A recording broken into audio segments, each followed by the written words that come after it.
मान्यवर विधायिका प्रमिला मल्लिक। उपबाचस्पति महोदय, मानवर मंत्री दयाकोरी कहे कि जो कोचिला और बैतरणी ये दुईटी नदी उपरे जो चेक डैम हवापाई 3 वर्ष तलू टीएससी अप्रूव होता कि तार एस्टिमेट सैंक्शन होता कि टेंडर प्रोसेस रे थाई कि बंद होकर रही। बर्तमान सरकार ताकू टेंडर प्रोसेस करी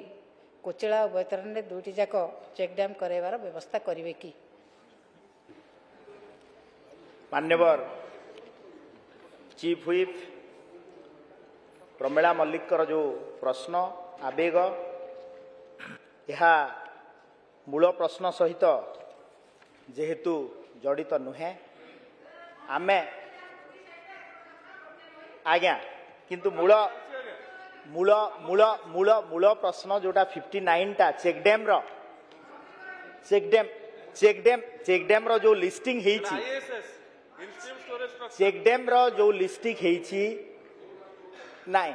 चेक डैम रो जो लिस्टिंग हेची तारे आमे निश्चित भाव में सरकार अनुध्यान करिवो